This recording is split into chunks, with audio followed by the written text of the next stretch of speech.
History does not repeat itself, but it often rhymes. For 250 years, the Roman Empire was the undisputed center of the known world. Then it vanished. The British Empire, an empire on which the sun never set. Until one day it did. Most people believe that America is different, that we are the exceptional nation that will break the cycle. But history is an unforgiving teacher. Right now, the United States has just entered the stage, the specific final phase of decadence, debt, and internal fracture that has preceded the collapse of every single empire for the last 3,000 years. If you look closely, the cracks aren't just forming, they are splitting wide open. In this video, we aren't talking about politics. We are talking about math. We're talking about the inevitable laws of human civilization. Welcome to the end of an era. This is why America just hit the final stage before the fall. In 1976, Sir John Glubb, a legendary British historian, published an essay titled The Fate of Empires. After studying 11 major empires over 4,000 years, he discovered something shocking. The average lifespan of a world power is almost exactly 250 years. Think about that. America was founded in 1776. 2026 marks exactly 250 years. But it's not just about the number, it's about the stages. Glubb identified 6 distinct ages that every empire goes through. 1, the Age of Outburst, pioneers. 2, the Age of Conquests. 3, the Age of Commerce. 4, the Age of Affluence. 5, the Age of Intellect. And finally, the Age of Decadence. The Age of Decadence is characterized by a few specific symptoms: a loss of common purpose, an obsession with celebrity culture, the debasement of currency, and, most importantly, a massive reliance on debt to maintain a lifestyle the nation can no longer afford. Does any of this sound familiar? To understand the fall of an empire, you have to look at its currency. Because money is more than just trade, it is the store of a nation's energy. In the early days of Rome, the denarius was 95% pure silver. It was the strongest currency in the world.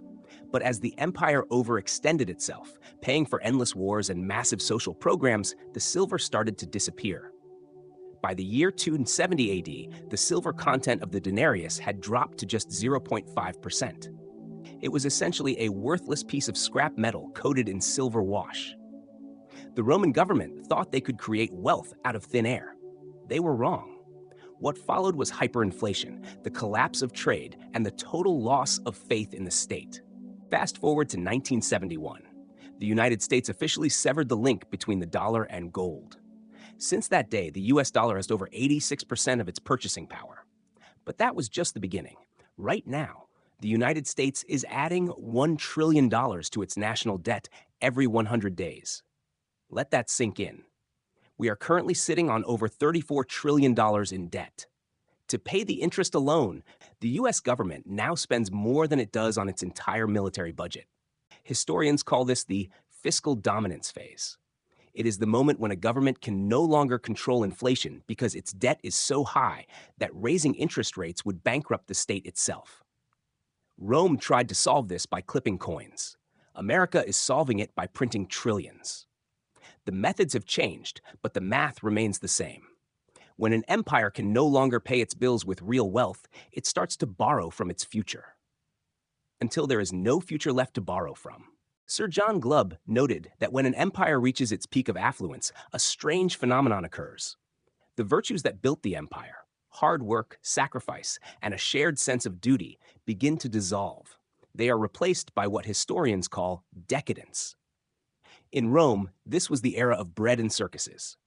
The government provided free grain and massive gladiator games to keep a frustrated, unemployed Dalio, founder of Bridgewater Associates and author of Principles for Dealing with the Changing World Order, points to a specific metric: the Internal Conflict Index. According to Dalio's research, when the gap between the rich and the poor reaches an extreme and debt becomes unsustainable, empires enter a period of intense internal struggle. People stop trying to solve problems together and start trying to defeat each other. The common identity that once defined the nation disappears, replaced by tribalism, political polarization. Dalio warns that this is the stage 5 of his big cycle, the period of internal war and revolution. When the Roman elite fought in the Senate while the borders were being overrun, they didn't realize they were in stage 5. When the French nobility feasted at Versailles while the streets of Paris starved, they didn't realize they were in stage 5.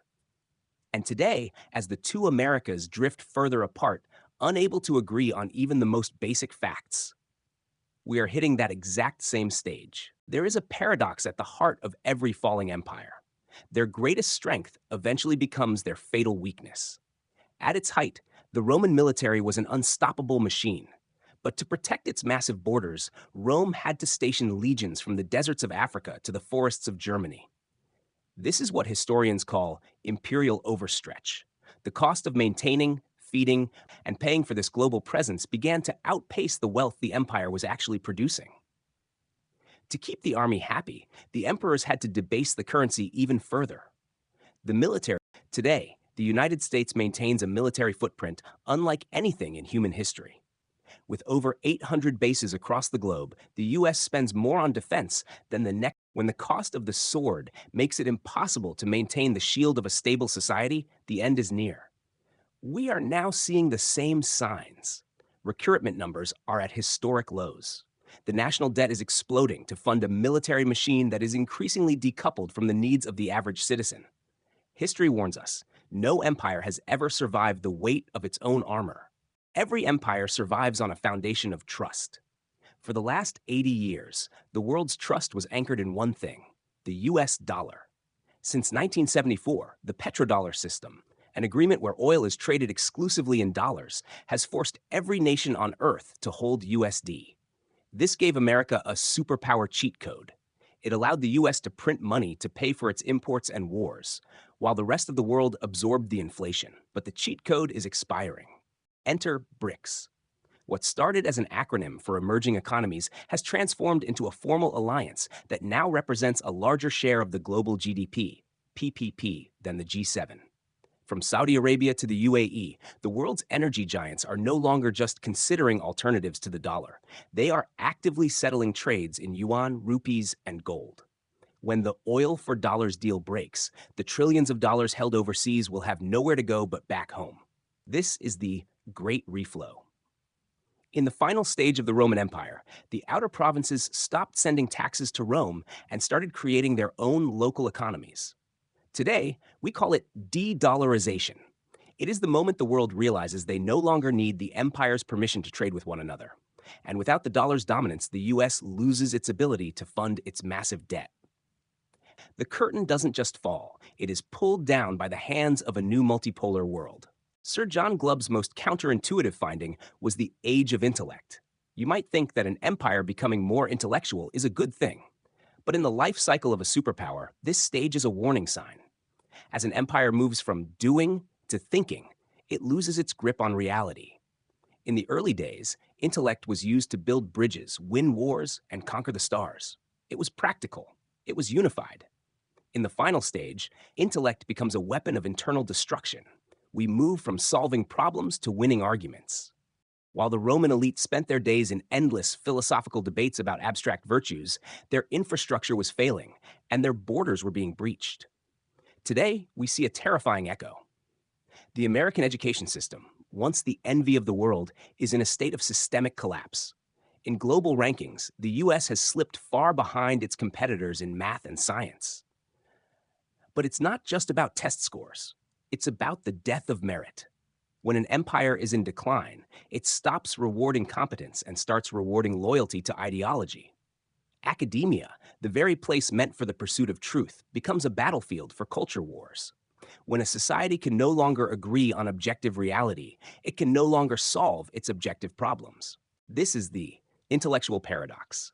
We have more information than any civilization in history, yet we have never been more confused. We build complex financial models to hide debt, complex laws to hide corruption, and complex social theories to hide our lack of purpose.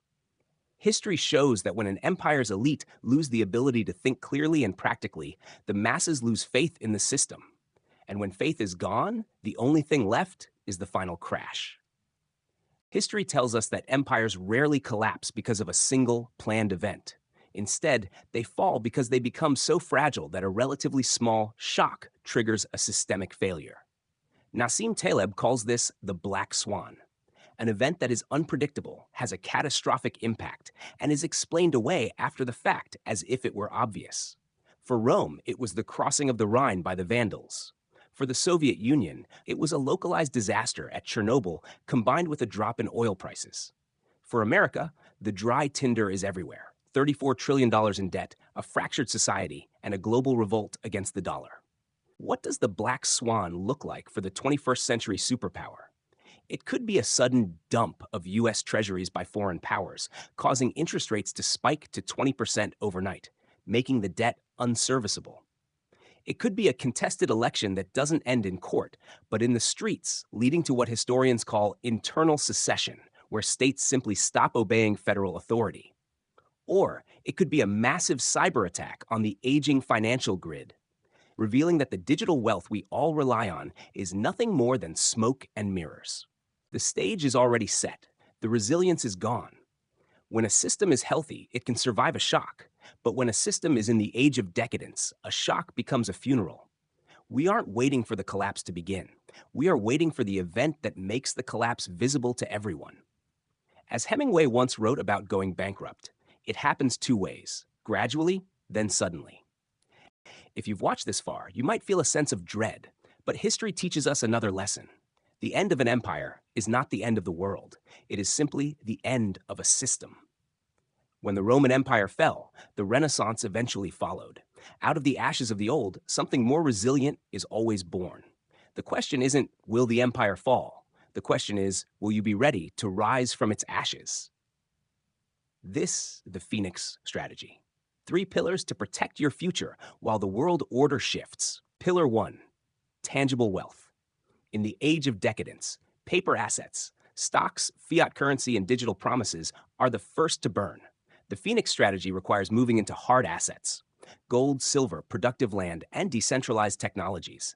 Things that exist regardless of whether a government's printing press is working or not. Pillar 2, the sovereign skill set. In a collapsing empire, the most dangerous thing you can be is a specialized cog in a broken machine. You must become a Renaissance individual. Learn to produce, to fix, to lead, and to think critically. Skills are the only currency that cannot be inflated away. Pillar 3, the local network. When global systems fail, local systems become everything. The people who survived the fall of empires in the past were those rooted in strong, self-reliant communities. Your net worth will matter far less than your network of trusted neighbors and partners. America as a country may be hitting its final stage. But the ideals that built it, freedom, innovation, and the drive to explore, do not have an expiration date. History is a cycle. We are currently in the winter, but after every winter, there is a spring. The fall of an empire is just nature's way of clearing the ground for a new garden. The only question is, what will you plant? If you found this analysis valuable, share it with someone who needs to see the bigger picture. Subscribe and hit the bell for our next deep dive into the changing world order, because the future belongs to those who see it coming. Thank you for watching.